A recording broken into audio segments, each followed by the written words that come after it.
Hey, I'm Scott, And I'm Charity. and we're pastors of Saint City, a church outside of St. Louis. We've been together over 15 years And we've been through a lot. and are going through a lot. We failed and succeeded, We've flown and we've fallen. and we've lived a whole lot of life along the way. We've worked together more than 15 years in marriage, in ministry, business, and parenting. And did I mention we have 4 kids, 9 and under? And if we've learned anything, it's that life is not about the arrival. It's about all the life along the way.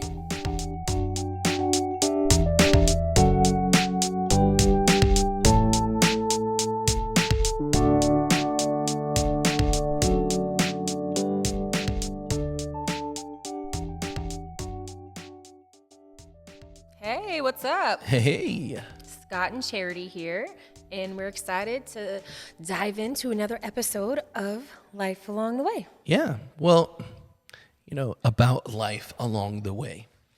One of the things that I like about doing this is that I get to tell stories. Yeah, it really should be story time with Scotty. That's really what we should have named this. Well, sometimes. Yeah. But your stories are really good too. No, they're not even close to comparison. True story. Anyone that knows us knows that story time with Scotty, people look forward to it around the campfire. It's hilarious. But, we try to make sure that we're vetting some of those stories. They're not all super appropriate. Well, we're going to do our best to be as open of a book as possible. Yeah.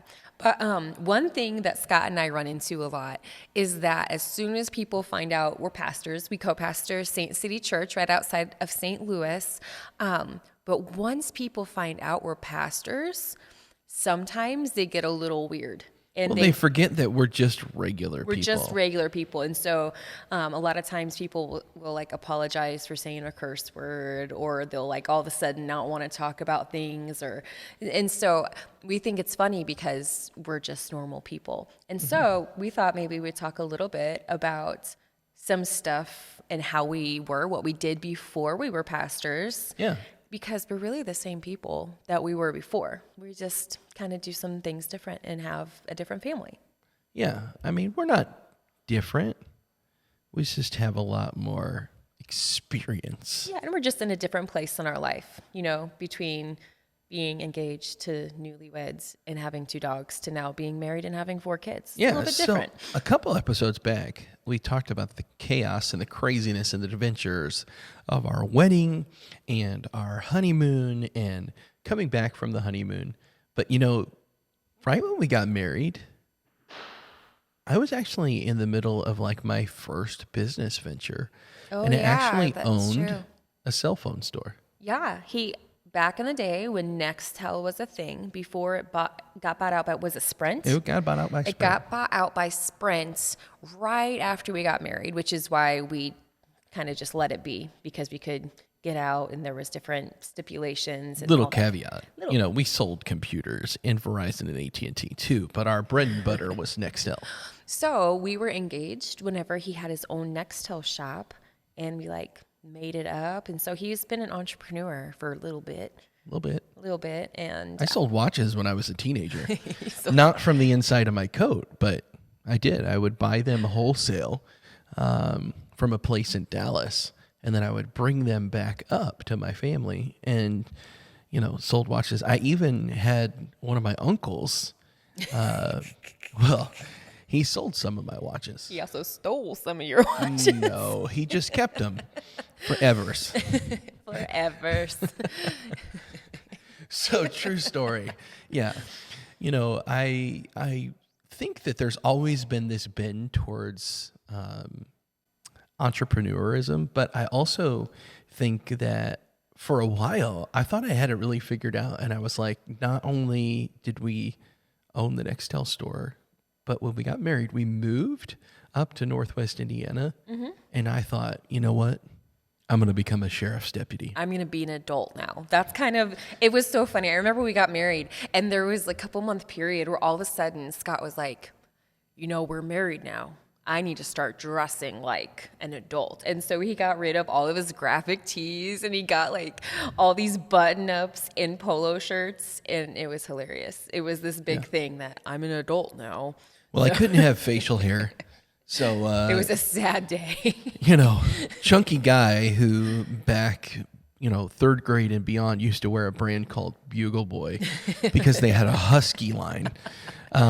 When I went shaving my facial hair, I began to look, like my between third and fifth grade self again. Yeah, you did. It didn't matter if I was 22 or 21. It was like, look at that brand new baby boy sheriff's deputy. Yeah.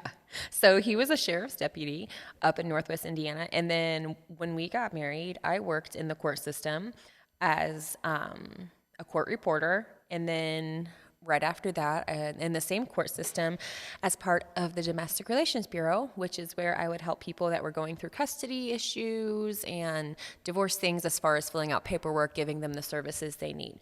So we were both in super happy places. Oh, yeah. We were like helping got people in their worst times. Yeah, sending them to jail after their court dates and helping them get divorces. It was not exactly a positive decide reinforcement. that, you know what, you're not going to see your kids anymore. Yeah. So it was a little rough. So that's kind of what we did right after we got married is we jumped into adultness. And that season was like really hard, but there are some pretty interesting stories that happened during that time. There's a lot of interesting stories. I'll never forget, like, this was the time when the PS3, PlayStation 3, had just come out, and it was all the craze. Mm-hmm. And so that Christmas was not only our first Christmas in our first purchased home, but it was our first Christmas where when we signed up for our bank account and our direct deposits, because we worked for the government, they were like, oh, we're going to give you thousands of dollars in credit card money. And so I was like, baby, we're married. We got a house. We need a big screen TV. We need a pool table. We need PlayStation 3s. And so I remember with my brother was actually going to be standing in line, and this was a hot item. Like people were days in line at Walmart to get a chance to get a PS3. And so we ended up I dressed in uniform so that my brother could leave with a few that he got, and I purchased 2 because they were selling on eBay pre-order and pre-sales for quite a bit of money. Mm-hmm. And I remember purchasing it, meeting my brother, and we walked out with our PlayStations. I was in uniform and got home, and I was all excited. And I wanted to open one up so badly, but I thought if I open this up, it won't sell for the same price. So and the whole plan was you were going to buy 2 and sell 1 to make enough money and profit to where you could keep 1, but like make some cash for Christmas and just to have with the other one. So this was like a quote unquote investment. Right. Very sophisticated. And you get yours free if you sell the other one for double, right? So that night after I bring my 2 PlayStation 3s home, we hop on eBay. We didn't have dial-up. We're not that old. And we literally look online, and they are selling for $3,700 a piece. They were. And I think we purchased them for $300 to $350, something like that. Something, yeah. Like a few $100s is what they were. So it was like 10 times as much. And I was like so excited because $3,700 was like a big deal for us. And I had Charity like, come here, look at the price. We're going to sell it right now. We're going to sell it. And in my wife's infinite wisdom of finance, what'd you encourage us to do? I said, if it is going to be $3,800 tonight, then that means the more that they're sold, then the more the scarcity is driven up. And so they're just going to be like way more money in the morning.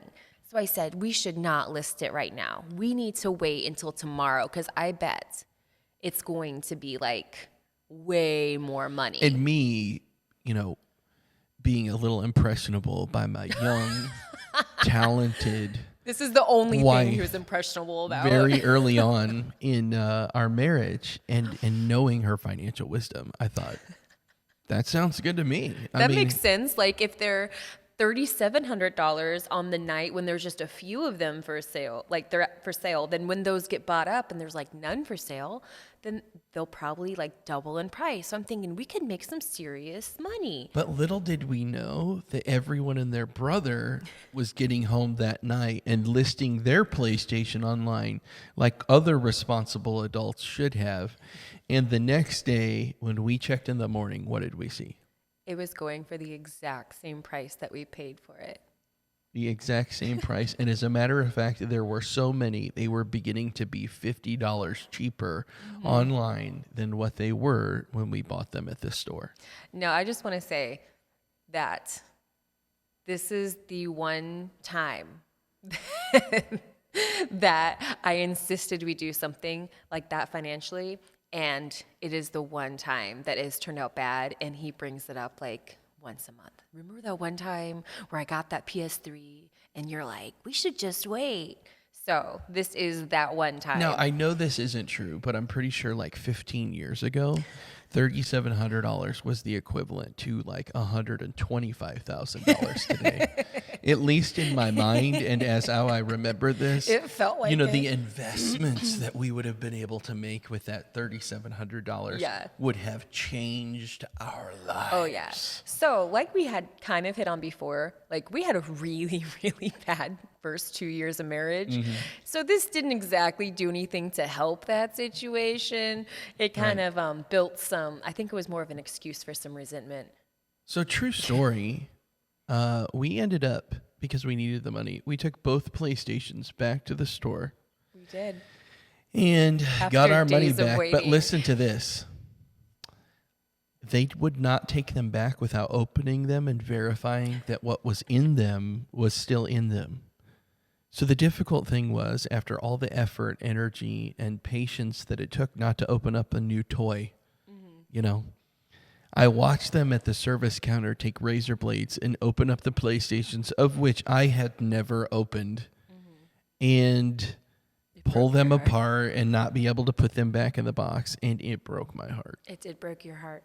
Now, something about Scott and I is we balance each other out. So from the story, as you can tell, I kind of err on the side of caution as far as let's just wait and see, or let's not jump into something, or if it's good now, it's probably going to be really good tomorrow. And I'm like, pull the trigger, ready, fire, aim. Where? Yeah. So that's Scott, but that balances us out because there's a lot of times, like in this situation, where I would drag my feet probably and sit back and not take a chance, or even if it's a kind of sure thing, I would be like, well, I don't know. Where Scott is more of a driver, he's more of an entrepreneur, and so he's the one to push me out of my comfort zone, which is good because there's a lot of life that we've done that I don't think I would have done without. And you are the only horse whisperer that could tame this wild stallion. I just like bait him with enchiladas. Oh 'Cause my he likes gosh. So enchiladas were made within the last week, and I ate them 3 days in a row, including for breakfast. You did. Because they're so good. But that's the secret to taming your husband's women. Take a note. Like big enchiladas. Well, especially ones who used to wear Bugle Boy husky size. So some guys might be like, I just want my wife to drink water and run with me. And I'm like, I just want my wife to cook and eat with me. So Yeah. you remember when we were dating and we were in the dorm and you had like come back from a practice and I was like, did you eat? Yeah. And we were like going to go do something. She's like, no. And I was like opening up my fridge, which I was like the commissary guy, like at our college. So people would come trade their meal plan cafeteria food for like real products. So like Scott in my dorm. He's a little bit of a finagler where normally if you stay in the dorm, you have to have the meal plan. It's just the way it happens. So you pay for the meal plan as part of you staying in the dorm. Right. Well, Scott figured, hey, if I can get them to agree not to make me pay for the meal plan, then the money I would have had to spend on the meal plan, I'll get to just have to spend on other things. It was like $3,500. You see the theme of like the $3,500 here, right? It's like a PlayStation if you would have sold it the right night. So I had my doctor write me a letter, which I had some legit gastrointestinal issues to this day. Let's just keep that on the down low. And so they wrote a letter. I brought it to the college, and it was like, okay, well, if you're not going to be on the meal plan, here is your refund. Mm-hmm. And so as a result of that, he had, like he said, like a commissary. His family up north would take him to Sam's Club, and he would just get all the good things.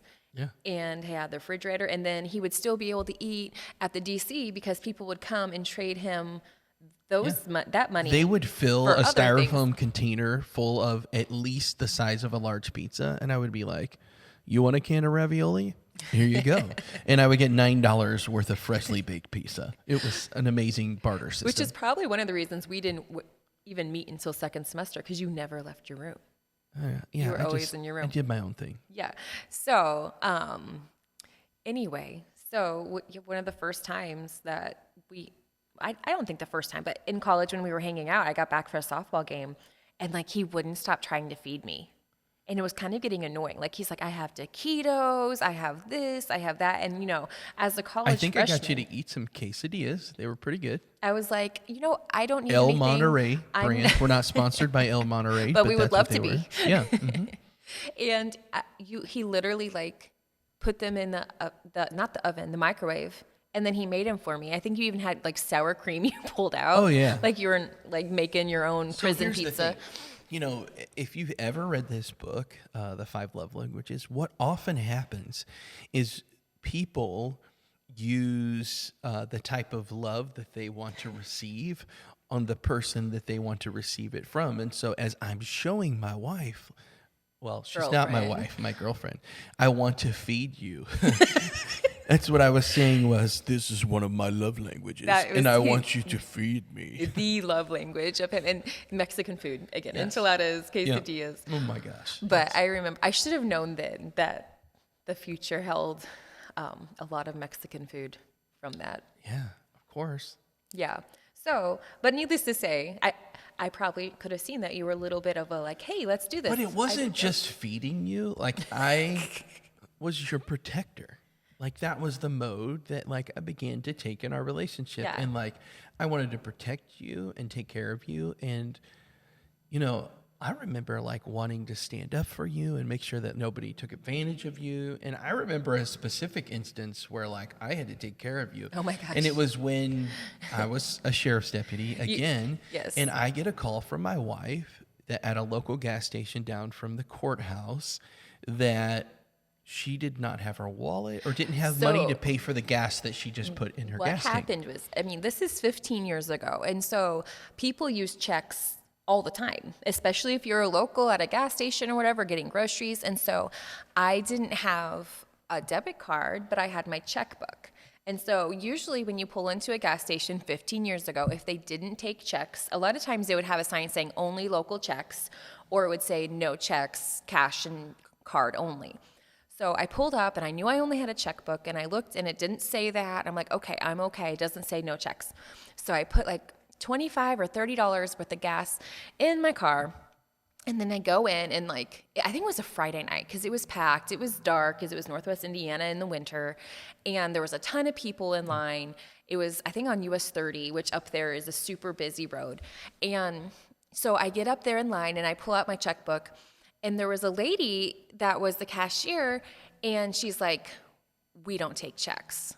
And I looked at her, I'm like, oh no, I'm sorry. In case you're listening online, her face changed when she said that. So if you're viewing and not you can see the expression that she's trying to imitate from this woman. If you're listening, I want you to know that as she says that, it's not with gentleness and kindness. She was super mean, guys. She was super mean. And so she looks at me and she's like, we don't take checks. And I'm a rule follower. And so the thought of not being able to pay for something I just put in my car is like terrifying to me. And so she told me that, and I say, I'm so sorry. I said, my husband, he just got off work too. He should be like, I think you were even going to meet me at the gas station. I was like, he should be here. I'll call him and he can bring his debit card. And she looked at me and she's like shaking her head and she's like, no, don't worry about it. I know people do it all the time. I guess I'll just have to pay for your gas. And I was like, no, like I'll pay for the gas. And she was so mean, and it was in front of like 7 people in line. And I am not a crier, okay? But when I was transitioning from being very angry all the time, all of a sudden, all these anger emotions came out as tears. And so I start crying. And then I'm even more mad because I hate crying in front of people. Yeah, she calls me on the phone, even though I was going to meet her there, and she's crying. I can't pay for gas. I said, it's not a big deal. I'm going to be there in a minute. I'm going to pay for the gas. Like, And I'm telling you, the lady was like mean, and she was basically saying I was trying to steal the gas and so acting like I'm not going to pay for I get it. to the gas station and you kind of share with me again, like how mean the person was. She and was how so mean, guys. She belittled you. And I said, well, I'll take care of it. I'll go in and pay for the gas. And she's like, okay, well, the lady's mean. And, and I said, look, I'm going to take care of it. And I remember walking into the gas station, and I could tell which lady it was because she was kind of generally similar to even people who were paying customers. So I could easily identify which one probably gave her the trouble. And so I said, hey, I'm here. My wife got gas on this pump, and I'm in uniform. And she said, okay. And she like quickly started getting a little bit more gentle. And I said, just so you know, I was going to come pay for this gas anyways. And she said, yeah. And I said, you did not have to be so rude to my wife because she was not going to leave without paying. And I was on the way. And she said, oh, well, and I said, one of the reasons why I just really wanted this woman to feel bad for being so nasty. I said, one of the reasons why she's so flustered and upset and didn't have things is because this week she lost both of her parents in a tragic accident. And she is having a hard time. And I said, and she is out there crying because of the way that you treated her, because she has had one of the worst weeks of her life. And this woman was mortified. She was. And to be honest, in all my humanity and sinfulness and darkness, I received such an inner glow and joy from the result of her horror to hear that she had treated someone who had gone through such a tragedy so badly. Well, and then like the whole line of people were like so here's looking the at thing. her, shaking their we head. need to first say, Charity's parents are alive and well. They attend our church. There was no accident. There was no tragedy. And that was wrong for me to do. But I'm my wife's protector. And so you came out and you told me. Let me give the world a little wisdom because I want to put it out there. Don't hurt my wife, and I won't be led to act out in the flesh. Right? Don't tempt me by not treating my wife properly, So he comes outside and he's like, I took care of it. And I was like, oh, you did? Wasn't she mean? And then we're getting in the car. You had your truck out of the car and you're like, you told me what you said. And I could not believe it. And I went from like, thank you for rescuing me to, oh my gosh, what did you do? And needless to say, we never went back to the gas station again. No, we probably wouldn't have anyways. But then now that we had a reason, in case our family ever like traveled up and happened to go to that gas station, we did not want them to identify. No, it was just really one of those things where, my past was one full of occasional anger and frustration. And so I really didn't have a problem at that point in my life of making someone feel bad for them doing something wrong. Yeah. And that was part of the reason the first 2 years of our marriage were like the worst. Right, because you might have made like a little mistake and I would make you feel very bad. And I felt okay about making you feel bad. Yeah. And sometimes I feel like I struggle with that still today, but I'm working on it, right? You're working on it. I am improving. So we know that he wouldn't go to a gas station and tell somebody that my parents were killed in a tragic accident to make them feel bad anymore. So that's a move in the right direction. I'll remember what I did before, smile a little bit, but think that's not good. Don't do that. So I don't think Scott and I realized like how bad that was. And so I think you were telling the story a couple years later and the people looked at us like, you are the worst person on the face of the planet. Yeah, you can't tell people stuff like that. And I'm like, well, you can't treat my wife bad like that because she would never steal anything. Yeah. So that was really funny. It was really I still funny. laugh at that. I think that we were in a phase in life, especially when I was a sheriff's deputy, where, post 9/11 love for law enforcement had begun to fade off. Yeah. 2006, 7, 8. Especially up by Chicago. In that window. And to be honest with you, it was a hard job. Yeah. It really was a hard job. I think that I thought that once I put that uniform on, the American flag would fly behind me. I would sparkle in my teeth, and people would be like, Thank you for your service, "Thank you sir. so much for what you do." And to be honest with you, I think it's just continued a little bit from that time to the time we're in now. There's not a whole lot of thankfulness in Yeah. serving other people. Yeah. So, so we were talking about the PlayStation and how we kind of balance each other out. Like, I cry whenever something bad happens, and you come and you lie. I cry, you lie. No, my joking. goodness, that's so bad. No, but we have different ways of approaching something, and that does balance us out. And as we got older, the longer we've been married, you know, that is something we've been able to find our rhythm in, as far as like, do we push forward or do we hold back? And my whole issue was like the PlayStation, like, oh, just wait a little bit longer, and then we totally missed the opportunity, and we actually had to like do the walk of shame and return it at Walmart, which was horrible. But then Scott kind of has the tendency to jump the gun, maybe, and have impatience on certain things, and that happened when my grandma passed away. Actually, this is not funny. The story's funny. But my grandma passed away, and we were living in Central Illinois, and we knew she was sick. And my grandma lived in Arkansas, but she passed away in South Carolina, where my aunt lives. But she wanted to be buried In Biloxi, Mississippi, which I love Biloxi. It's awesome, but that's where her whole family was from. And so it was a little bit of like an arrangement, trying to get everything the way it was supposed to be and find someone that was going to transport her remains. And, you know, I try to tell my dad, what grandma don't know, don't hurt her. But apparently there's this whole reverence thing that he was going for. No, Yeah, I'm just joking. right. He was honoring her wishes. And so we had to plan a trip down to Biloxi, Mississippi.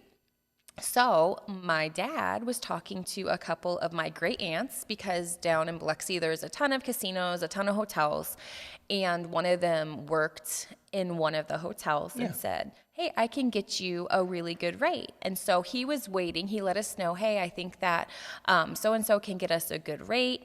I'll let you know. She should be calling me tonight.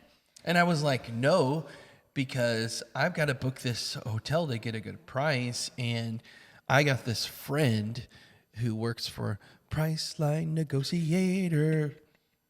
Yeah, so Scott... Not sponsored by Priceline Negotiator. Would love to be. So Scott, you know, gets on Priceline Negotiator, which is a new thing. And he was super excited. He's like, look, you can put in this, and it comes up with all these different hotels. And, you know, you don't know where you're going to stay. They give you 3 or 4 options. You say how much you're going to pay. And they say, hey, we're going to guarantee you're going to get a 1-star hotel. Or a 2-star. You might They'll get say a 3-star. 4, 3, whatever. Yeah, so it's like gambling. You might get a 3-star, but you're at least going to get a 2-star, and you put in how much you want to spend between what and what. And so Scott's like bringing it up, and I had just... We were waiting for a return phone call because they had said, hey, we got this place. And I said, look, it's only got so much time for me to do this deal. Not realizing that the whole point of those websites is to create urgency so you make a bad decision, basically. So Well, it could be a good decision. I still firmly believe that those sites, you could get a good hotel. I still don't use the ones that you don't get to see the hotels because So of we're this waiting experience. for the phone call, and I'm like, no, I got this. Like, we're driving all the way down. We're going to get this. We don't have to stay where everyone else is staying. We can do our own thing. And I keep telling him, Scott, I think this is a bad idea. I think we should just wait. It's a really nice place where she works, and you're like, no, we're gonna miss out, and this is probably gonna be more expensive, and you know, we don't want to spend like extra money. Let's try to be frugal. And so he presses the click button, and he buys the unknown hotel from Priceline Negotiator. And within... Well, it could have been one of these 4 really could have been nice a places. really nice one. There were probably 2 of them that looked like ones you would hope you could stay at. Yeah. And so he presses click, and no joke, no exaggeration, within 3 minutes. It was some sort of like Sunset Inn and Suites. Yeah, it was. And he's like, oh, you know, it has Sunset in there. It's suites. It's going to be awesome.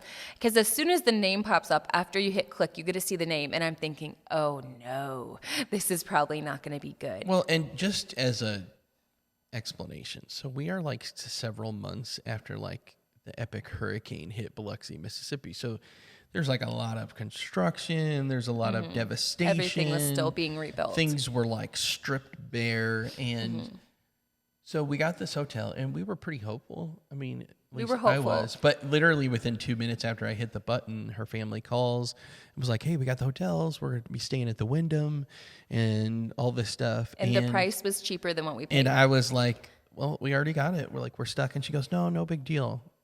And so we get down there about a week later, maybe less. Yeah. And what do you think of our hotel? Okay, so I'm going to liken it to this time that we went to a timeshare, and they wanted us to buy the timeshare, and so they showed us all the really nice places, but they said, oh, no, this is only for owners, not for renters, and that's how they were trying to get us to, like, pick it.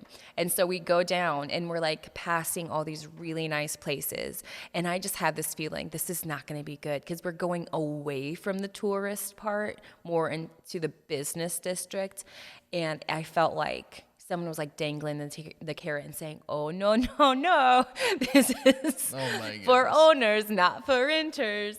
And we pull up, and it was a motel, and it was not necessarily a touristy hotel. It was kind of extended stay-ish. It was more like an extended stay, like you're in all the local construction guys. Yes. And maybe some people who didn't have any place else to go. And then there was also some people that I think just lived there. Yeah. Yeah, because there was people like barbecuing that had like their own barbecues out on the balcony. And well, the balcony, everyone shared the same balcony. Yes. All 300 rooms. Yes. Because it was the walkway to get to your room. And barbecues and there's barbecues, people braiding hair. There was a lot of yelling. I think at one point we heard gunshots. Yeah. We did hear gunshots at one point. And so we go in this room, and Scott, he knows he made a mistake, right? He knows it. And so because of that, we're like on ultra positivity outlook, Scott. You know, if it would have been my choice, it'd have been like, this is horrible. But because it was one of those cereal bowl mattresses where when you lay on two sides of the bed, you roll together because there's a hump in the middle. Yeah. An inverted hump in the middle, like a cereal bowl. So we go in, and I think there wasn't even anyone there to check in. We had to wait. They were like somewhere. They had just disappeared. They had we had come to put back a with deposit this. for our towels. Yes, we did have to put a deposit for our towels. And we get in the room, and it smells because I'm pretty sure it was affected by the hurricane, and I'm pretty sure they kept the insurance money and did not fix all the water damage. And the TV is from like 1990, and it smells. Not bad. Yeah, Tube TVs he's in still 2006 were still legit. He's still being ultra positive about it. But And you know, okay, so let's just put it this way. You know, sometimes I pull the trigger a little too soon, and the timing is just not good. perfect. And the pool was empty. That was another thing. The pool was empty, and so we get in there. And the bad part of the situation is I'm here for my grandma's funeral. We're like miles away from everyone else who's staying in this amazing Wyndham where we actually... They kept inviting us for breakfast. I'm like, I don't want to go eat their rich breakfast. I want to sit here and eat my packaged food out of the vending machine. And we went over there to swim. And the hot tub was like as big as a pool, no joke. And Scott was so salty. It was hilarious because they were all like, how's your room? Because they knew my what wife happened. probably was talking about And me. he's like, no, it's really nice. It's got a good view, and like it's easy. It's good parking. Like you were trying to find every good thing about the situation. Pride. Yeah, I would say so. So that was the bad part of the situation is like we're away from the family. It was not a good area. It was not a good room. We paid more than what we would have paid at the Wyndham. But the good part of the situation was because Scott knew he messed up, he was the most pleasant person to be around that entire trip. And so everything turned from where normally if that would have just happened, it would have been pessimistic. Everything was, let's look on the bright side of this. Look, we're closer to the beach. There's a 7-Eleven. We can just walk to the 7-Eleven. Look, we don't have to pay for parking. Oh, we don't have to worry about drying our swimsuits because the pool's empty. Like every little thing. It was really funny. But we never lived that down. I don't think you ever lived that down with my parents. Like we would go and meet up with them and they'd be coming out all refreshed looking with snacks and like toasted bagels, and we'd be pulling up all haggard and sad from where we were. Right. Right. You know, I think one of the things that happens sometimes when you're married young is you just want to be independent. And sometimes independence is good. And other times it's just going to hurt you to not like run with the pack a little bit. Yeah.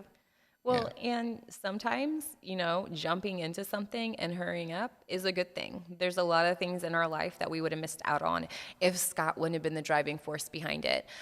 But at the same token, sometimes like waiting back can be a bad thing and you end up losing $3,000 profit. And some of the best things that we've experienced so far in our journey and in our life are things that have taken a while to happen. Yeah. And whenever we get there, it doesn't feel like it took that long. But whenever we're going there, it feels like it's taking forever. But really, it says in the Bible that to everything there is a season and a time. And God has made everything in our world have seasons, you know, fall, spring, summer, winter, but also cyclically with our lives. There are seasons of when you have kids, there's seasons when you're getting your education, and there's like this rhythm. And if you try to plant when it's winter, you're not going to be able to get into the ground. And if you rush the season, you don't get what God intended for you to receive in that season. There's a reason for specific seasons. If you don't let your seed, if anyone's ever planted a seed that wasn't germinated, if it was not like sat in the freezer or had been germinated to where over the winter it had that time, you don't get a yield. And so there are times when waiting is necessary, and we've learned that the hard way. But there's also times in, you know, that if you don't get out there and do the work and push through and get the harvest, you're going to miss out. Yeah. And so I feel like there's been lots of times we've learned that lesson. And I feel like even in our walk with God, that will happen where sometimes you just need to wait on the Lord. It says you'll wait on the Lord, you'll renew your strength. But other times, you know, it says that the steps of a righteous man are ordered by God, and he'll order them, but you have to actually take the step and go. You know, one of the things that I can say that that we endured is just the process that it took for us to end up having kids. And we wanted to have kids for a long time. And so the first 5.5 years of our marriage, we weren't able to have kids. And now we have plenty. And so kids. I want to share with you during this next episode everything that we experienced to be able to have a family the size that we do. Yeah, and even coming off of what we're talking about now with seasons, how there was a long waiting season, but now there's a very busy season. And that's all kind of part of God's plan and his rhythm in life. So we can't wait to talk to y'all later, but you should definitely tune in because there's a lot of funny things. Well, let me tell you, we used to think that we were busy. We used to think when it was just us and our dogs. We really, we thought life was at such a fast pace that we couldn't possibly run at a faster pace or experience anything that would be as stressful as what we were going through. And let me tell you, we were wrong. We were so wrong. Yeah. So I want to thank you for joining us for this week's podcast and encourage you to check out our next episode where we talk about the road to having our family. Yeah. And do us a favor, like and share our podcast, and we would love to see you next time. Thanks for joining us. We hope that you join us as we continue to tell all of our life stories and all of the things we've experienced as we go through life along the way. Bye. Bye.